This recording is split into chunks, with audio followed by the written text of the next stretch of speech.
चलो, तो जहां तक हमको याद है हम लोग वर्ज रिएक्शन निपटा लिए थे और कुछ कुछ कन्वर्जन्स को निपटाए थे। जो कन्वर्जन था जरूरी, काफी उतना। अभी फिर मिलेंगे उसमें क्वेश्चन आंसर में, पर तब तक हम लोग आगे निकलेंगे। ठीक है, रिएक्शन ऑफ हेलोरीन्स।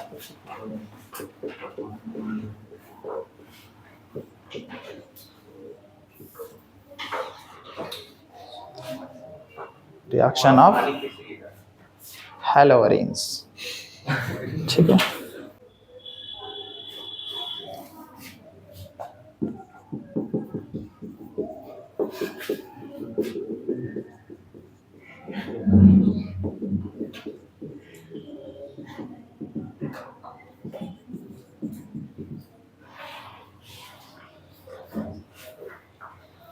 ठीक है, न्यूक्लियोफिलिक सब्स्टिट्यूशन रिएक्शन। तो कोई भी हेलोरीन इमेजिन करो मन में। हेलोरीन मतलब अरीन के साथ हेलोरीन, ठीक है। हेलोजन के साथ कोई अरीन ग्रुप, ये हेलोरीन बन गया। इसका नाम क्या हो जाएगा? क्लोरोबेंजीन। बचपन से तुम इसका नाम सीखा है, क्लोरोबेंजीन, ठीक। तो स्टेटमेंट क्या कहता है कि न्यूक्लियोफिलिक सब्स्टिट्यूशन रिएक्शन जो है, न्यूक्लियोफिलिक सब्स्टिट्यूशन मतलब कोई भी न्यूक्लियोफाइल अटैक करेगा। न्यूक्लियोफाइल कैसा चार्ज का होता है? माइनस चार्ज का होता है। तो कोई भी न्यूक्लियोफिलिक सब्स्टिट्यूशन रिएक्शन हेलोअरीन में बहुत लेस होता है। क्या होता है? बहुत लेस होता है। अब क्यों होता है? क्यों होता है? तो दो कारण हैं, एक रेजोनेंस के कारण और दूसरा हाइब्रिडाइजेशन के कारण, ठीक है। तो दोनों हिसाब पढ़ लेंगे हम लोग, ठीक है। तो पहला देखेंगे रेजोनेंस इफेक्ट। पहले स्टेटमेंट लिख लेते हैं, haloarenes are less reactive towards nucleophilic substitution reaction, और ये उसका कारण है। पहला रेजोनेंस इफेक्ट पढ़ना है, ठीक है। तो तुम लोग रेजोनेंस करने जानता है, आज से हजारों वर्ष पहले तुम सीखा था उसको, पर आज 1001वां वर्ष है तब भी तुम नहीं सीखा। तो आओ तुम्हें रेजोनेंस करना सिखाएं। ऐसा, ठीक। तो देखिए क्या होगा, एक लोन पेयर यहां जाएगा, ये कार्बन अनस्टेबल होगा, यहां से भागेगा, ठीक है। तो अगला पॉसिबल प्रोडक्ट क्या बनेगा? डबल बॉन्ड बना ना, दो लोन पेयर आए तो, और ये यहाँ भागा तो लोन पेयर से माइनस, ये दोनों एज इट इज रहा, कोई दिक्कत तो ना। बॉन्ड भाग के यहाँ है तो वही लोन पेयर हुआ है, और ये दो लोन पेयर यहाँ गया तो दो लोन पेयर से एक बॉन्ड बनता है तो बॉन्ड बन गया, ठीक। भागा का है तो भाई कार्बन का 5 बॉन्ड तो नहीं हो सकता, 4 बॉन्ड ही होता है। फिर ये यहाँ गया, इसको अनस्टेबल किया, फिर ये भागा, तो नियम है।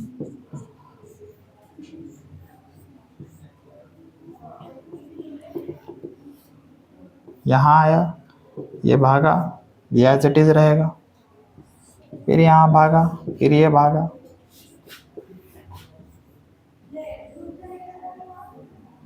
ये यहाँ, ये यहाँ, ये यहाँ, और ये यहाँ, फर्दर ये यहाँ और ये वापस यहाँ। रेजोनेंस बना रहे और क्या बना रहे, ठीक। तो कुल मिला के सब यहाँ यहाँ यहाँ पहुंच गए।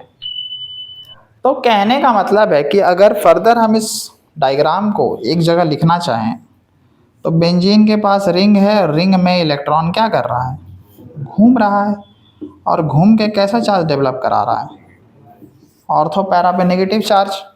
दिखा? नहीं दिखा? दिखा? तो भी क्या है कि न्यूक्लियोफाइल को जुटना है, न्यूक्लियोफाइल है बेचारा नेगेटिव चार्ज वाला। और तुम जानते हो कि रिंग में जनरली ऑर्थो और पैरा पे ज़्यादा मेजर प्रोडक्ट बनता है। मेटा है तो ठीक है, मेटा का केस बाद में पढ़ना है, ठीक है।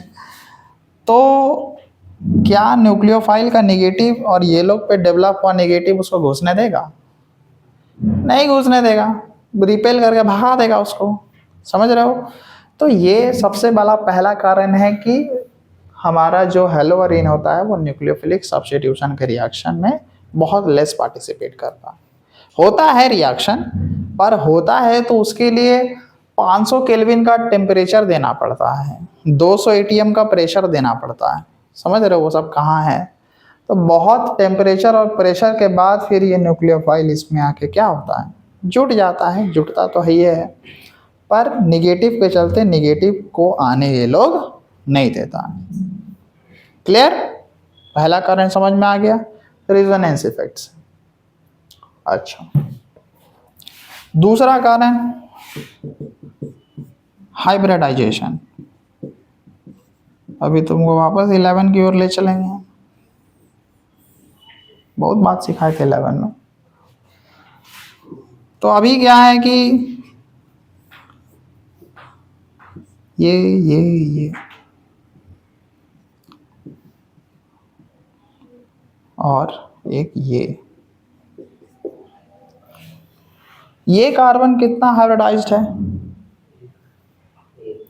ये हाइब्रिडाइज्ड कितना है? ठीक, ये कितना हाइब्रिडाइज्ड हो गया? sp2। किसी को दिक्कत? तुमको रेजोनेंस सिखाते समय पहले ही सिखाया था हाइब्रिडाइजेशन, फिर सिखा देते हैं। एक सिग्मा डबल बॉन्ड में एक सिग्मा, तो इसके आसपास टोटल 3 सिग्मा, 3 सिग्मा का बांटेंगे तो एक s को मिलेगा, 2 p को मिलेगा। क्लियर? इसमें कार्बन का हाइब्रिडाइजेशन कितना है?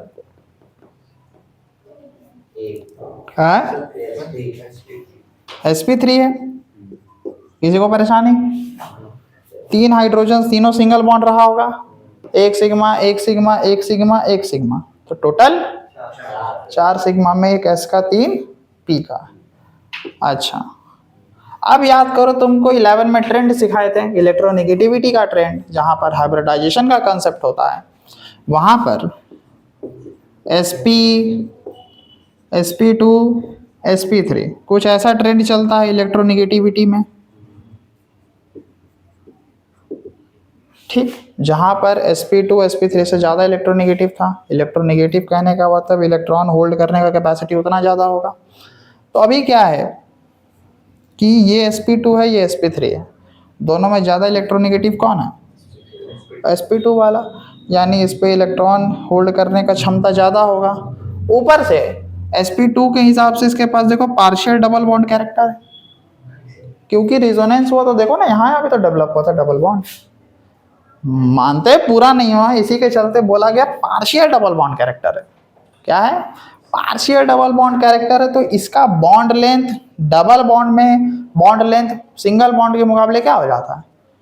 छोटा हो जाता है। पाई बॉन्ड भी आ जाता है ना ओवरलैपिंग करने के लिए साइड वेज में, तो यहाँ का बॉन्ड लेंथ छोटा हो गया, तो इलेक्ट्रोनेगेटिव भी हो गया, बॉन्ड लेंथ भी छोटा हो गया।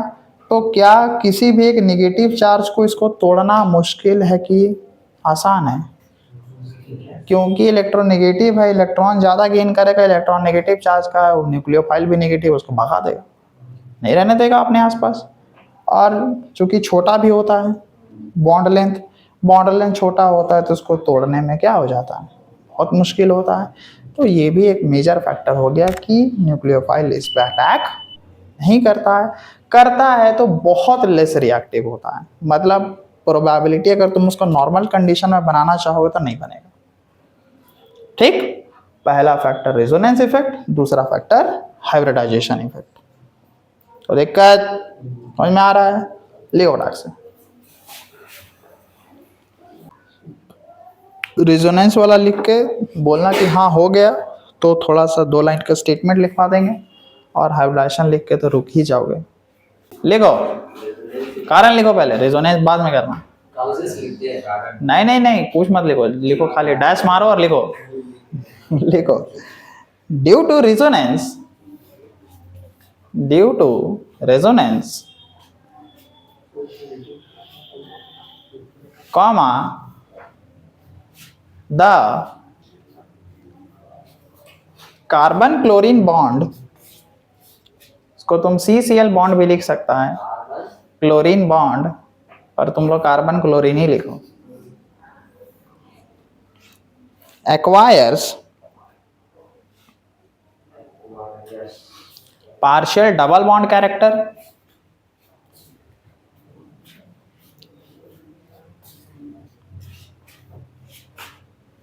partial double bond character which is hard to break,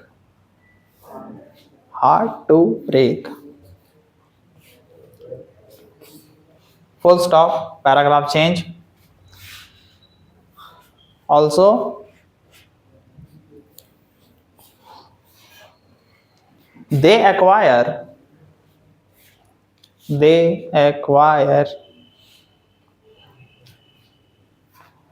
negative charge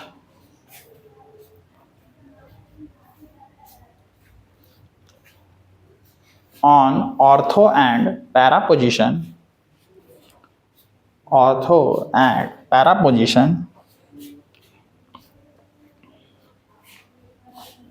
which made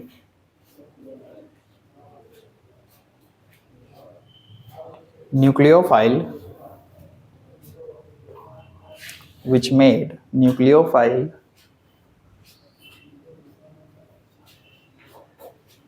difficult to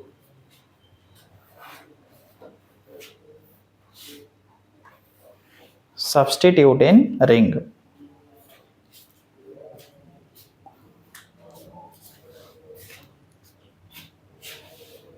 ठीक, समझ रहा बात को? जो बोला वही अंग्रेजी है। फटाक से सेकंड केस बना लो, हाइब्रिडाइजेशन वाला।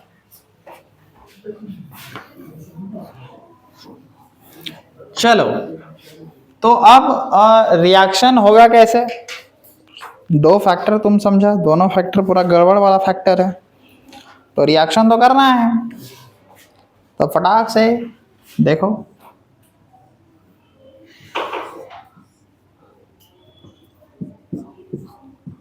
ये वही क्लोरोबेंजीन है, इसको बोला कि चाहिए तुमको NaOH से रिएक्शन करना है, ठीक?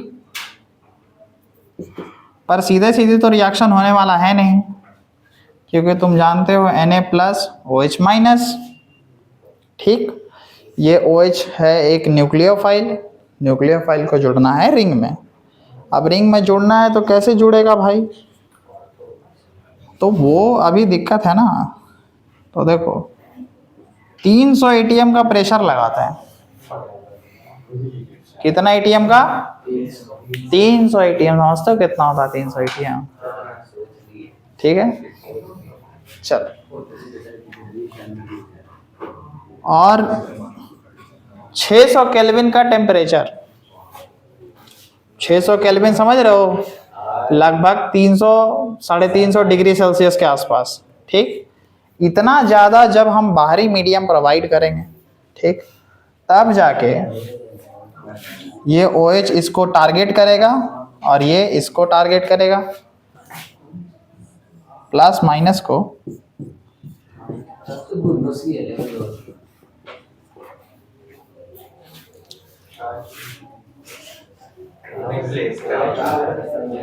किसके पास गया? CL पास, दोनों पास गया। CL आ गया, तो रिप्लेसमेंट हो गया ना। हाँ जी, अरे ये यहाँ तो भाग ना करेगा, तो ये किसको ढूंढेगा? CL पास गया, CL OH पास। OH इस कार्बन को अटैक किया, तो कार्बन किसी को तो भगाएगा ना, तो Cl को भगाया, Cl को Na पसंद आया, और OH का आना बचेगा। तो वही ना सब्स्टिट्यूट हो जाके। ठीक, तो इतना मीडियम तुम प्रोवाइड करोगे तब जाके तुम्हारा एक रिएक्शन पॉसिबल होगा। ठीक, उससे ज्यादा जरूरी है। तो और अच्छा बात है, और जल्दी रिएक्शन होगा। समझ रहा है, इतना ही लाने में तुम्हारा 10-20 जन्म निकल जाएगा, 380। ठीक चलो फटाक से इसको लिखो, तब अलग फैक्टर बताएंगे। ठीक है, तो to increase the reactivity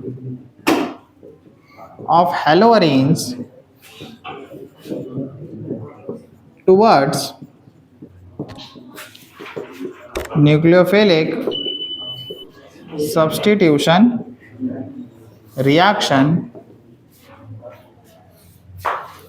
we have to introduce electron withdrawing group on haloarene। दो तरीके का तुम ग्रुप समझा था, एक इलेक्ट्रॉन विथड्रॉइंग ग्रुप EWG जिसका नाम दिया था, और एक EDG जिसका नाम इलेक्ट्रॉन डोनेटिंग ग्रुप था। तो तुम समझो कि दिक्कत कहाँ था, कि रिंग में नेगेटिव चार्ज है, इसी के चलते ना न्यूक्लियोफाइल को नहीं घुसने दे रहा है लोग। पर अगर रिंग में पॉजिटिव चार्ज आ जाए तो बहुत भयानक रिएक्टिविटी तेज हो जाएगा। पर आएगा कहाँ से पॉजिटिव चार्ज? तो हम ये कह सकते हैं कि पॉजिटिव चार्ज किसी पे कब आएगा, कोई कब पॉजिटिव बनेगा? जब वो डोनेट करेगा, जब उसका नेगेटिविटी कोई छीनेगा। अरे कुल मिला के वही बात है कि तुम सही नहीं है तो क्या गलत है। तो ये है क्लोरीन। अब इलेक्ट्रॉन विथड्रॉइंग ग्रुप में कौन कौन है? तो सब वही नेगेटिव वाला, NO2 Cn, NO2 minus, Cn minus. ठीक है, यही सब जो नेगेटिव वाला कंपाउंड है, यही लोग इलेक्ट्रॉन चोरी करता है। तो मान लो कि इसमें अगर हम लोग ढेर सारा इलेक्ट्रॉन विथड्रॉइंग ग्रुप को इंट्रोड्यूस करा दिए, ठीक है, ढेर सारा इलेक्ट्रॉन विथड्रॉइंग ग्रुप को इंट्रोड्यूस करवा दिए, तो ये लोग क्या करता है कि रिंग से इलेक्ट्रॉन को क्या करता है, खींचता है। इसलिए नाम पड़ा इलेक्ट्रॉन विथड्रॉइंग। विथड्रॉइंग मतलब क्या? निकालना। तो इलेक्ट्रॉन को निकालता है, यहाँ से खींचता है। तो इलेक्ट्रॉन को जितना व्यक्ति रहेगा उतना लोग खींचेगा, और उतना लोग खींचेगा उस हिसाब से ये कार्बन इसको डोनेट कर रहा है।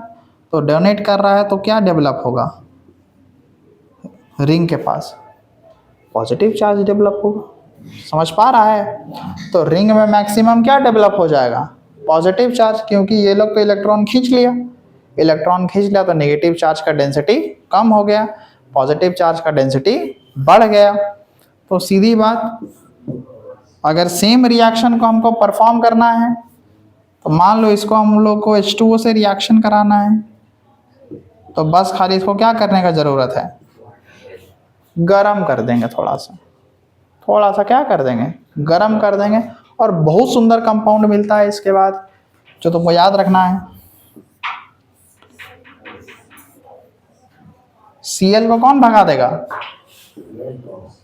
इससे क्या निकलेगा? H plus OH minus. OH minus attack करेगा, Cl भागेगा वहां से, OH आ गया और HCl क्या हो जाएगा? वो दिक्कत समझने में?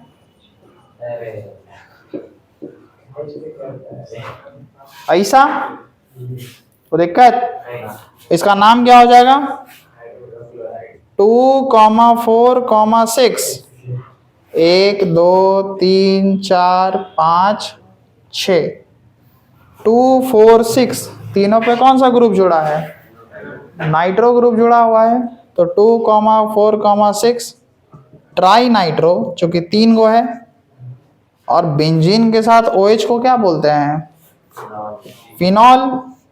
तो 2,4,6 ट्राई नाइट्रो फिनॉल। और इसी का एक प्यारा सा नाम है जिसको हम लोग कहते हैं picric acid. Picric acid, picric picric picnic बोलता है, उसमें रा गलती से लग गया था उससे। तो पिकरिक नाम दे दिया। समझ रहा है?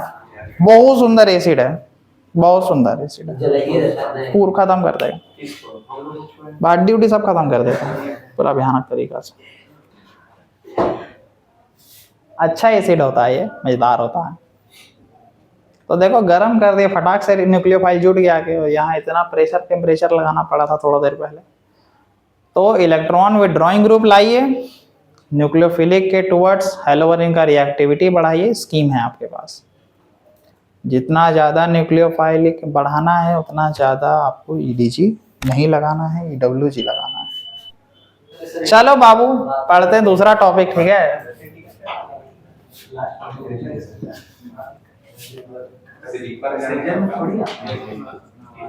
इलेक्ट्रोफिलिक सब्स्टिट्यूशन रिएक्शन, ठीक है?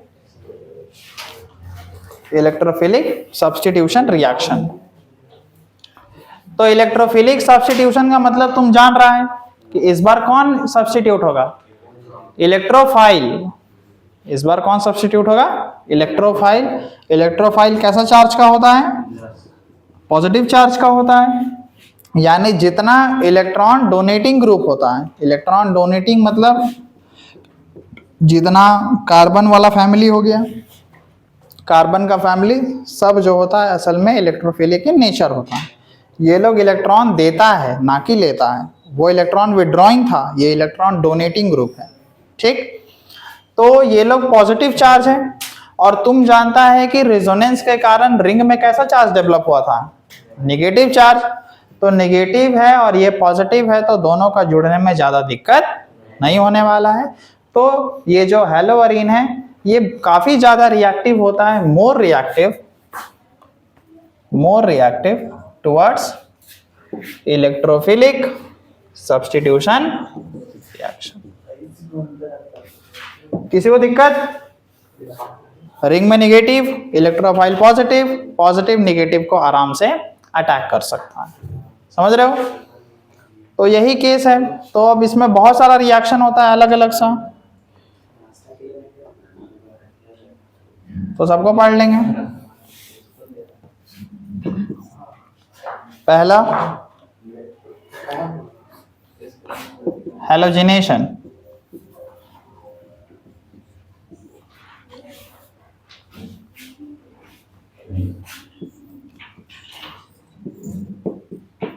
Cl है। अब इसमें कोई बच्चा Cl2 जोड़ना चाहता है, ठीक? और उसका प्रेजेंस है एनहाइड्रस FeCl3, ठीक? Anhydrous FeCl3। तो कुछ नहीं, दो प्रोडक्ट बनेगा। एक बार Cl सब्स्टिट्यूट होगा कहाँ? ऑर्थो पे, और एक बार होगा कहाँ सब्स्टिट्यूट होगा? सीधी बात, एक बार ऑर्थो पर एक बार पैरा पे, जिसमें पैरा वाला हमेशा मेजर होगा, ठीक है? पूरे रिंग में पैरा वाला मेजर होगा। ये रिएक्शन है, 4-5 रिएक्शन है, फटाक से लिखते जाओ। सब में खाली ऑर्थो पैरा करना है, पर ये याद रखते जाना कि किसमें क्या जोड़ते हैं, क्योंकि electrophilic substitution reaction through out organic same रहता है, यहाँ बदलाव नहीं होता है। हेलोजिनेशन है तो पूरे चैप्टर में हेलोजिनेशन चलेगा, पूरे ऑर्गेनिक में। Anhydrous FeCl3। एनहाइड्रस मतलब पानी सुखा देता है, क्रिस्टल रहता है छोटा छोटा मॉलिक्यूल्स का।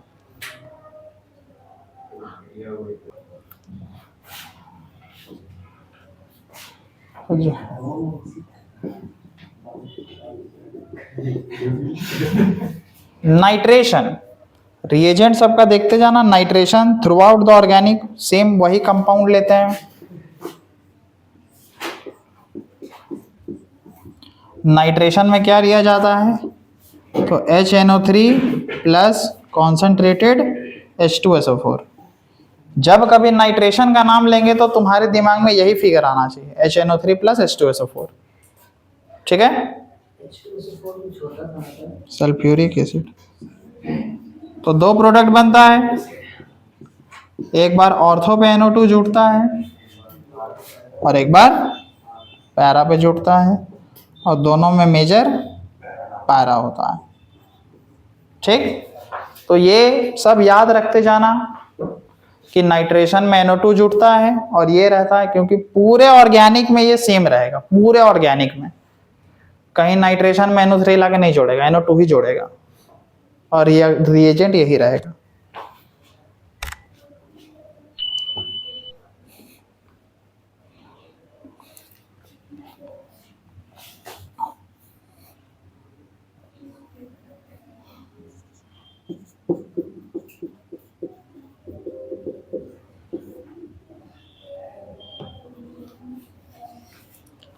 फिर तीसरा होता है सल्फोनेशन। सल्फोनेशन में यूज करते हैं कॉन्सेंट्रेटेड H2SO4 थोड़ा सा हीट के साथ। ठीक, तो ऑर्थो पे SO3H और पैरा पे SO3H हमेशा जुटेगा, जिसमें पैरा वाला मेजर होगा। फिर Friedel craft reaction. Friedel craft आपका दोस्त होना चाहिए, क्योंकि फ्रेडल क्राफ्ट पहले भी पढ़े थे, आज भी पढ़ रहे हैं और हमेशा पढ़ना है। तो फ्रेडल क्राफ्ट को थोड़ा सा ध्यान दीजिएगा। आसानी से बन जाता है, ज़्यादा दिमाग नहीं लगाना पड़ता है, पर हाँ आपको दिखना चाहिए कि वो फ्रेडल क्राफ्ट है। देखो कैसे रिएक्शन होता है, रोक दो पेन।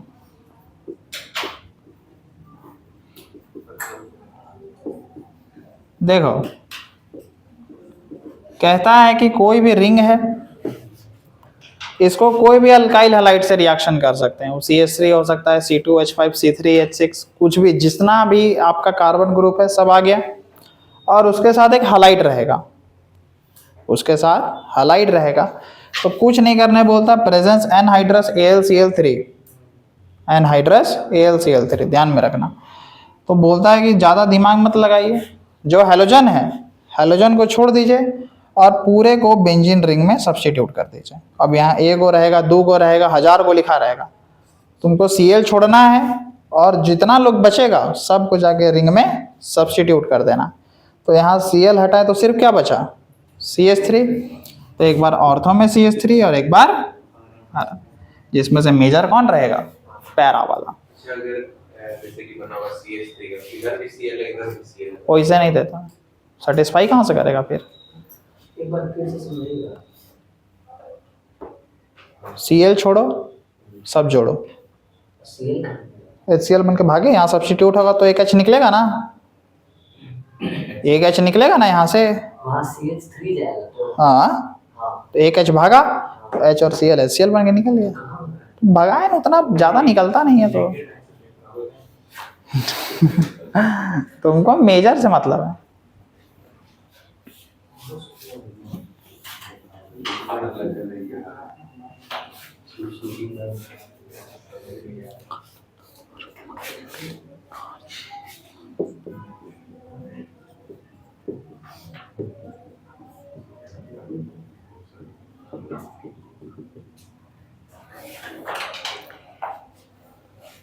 वाह, ये उल्टा कॉपियाँ लिखती है जी। कहाँ लिखे सर सवाल? ई आप पढ़ाने की चीजें कोई चीज है ये गलत कुछ नहीं चाहिए डबल पॉइंट आ गया। तुमको जो बेसिक ज्ञान दिए हैं, तुमको बस उसका यूज करना है, रोहित मेहरा नहीं बनना। ठीक है। ये समझ में आया बाबू? कुछ धंसा बात दिमाग में, खाली बोलो लो कर रहा। एक और लीजिएगा आप कुछ नहीं, अब थक गए। हाँ, इसका नाम बड़ा अच्छा होता है इसका। ये देखो, ये फैमिली होता है एसिड क्लोराइड का, ठीक है। और इसका और एक फैमिली है एसाइल क्लोराइड, एक ही तरह बोलते हैं दोनों को। तो इसका नॉमेनक्लेचर समझना। कभी कभी क्या होता है ना कि रिएक्शन को वो लोग वर्ड के फॉर्म में लिखता है और बोलता है प्रोडक्ट बना के दिखाओ। तो देखो एसाइल क्लोराइड नाम है, ठीक। तो 2 कार्बन का क्या होता है, ईथ। 2 कार्बन का क्या होता है, ईथ। तो लिख दिए ईथ। सिंगल बॉन्ड है तो एन, ठीक। अब ये एसिड क्लोराइड का है, एसाइल क्लोराइड है, तो लिखते हैं इथानॉइल, ठीक। और क्लोरीन का उसका नाम होता है इथेनॉल क्लोराइड। तो इसका नाम बड़ा सुंदर होता है, ठीक है। बोलेगा when chlorobenzene is treated with ethanol chloride in the presence of NH3Cl3 right the product. अब डरा क्या रहे हैं, हम बस सच्चाई दिखा रहे हैं। तो वर्ड्स के भी फॉर्म में क्वेश्चन आता है तो उसको भी आपको ध्यान देना है, ठीक है। आज के लिए काफ़ी है इतना।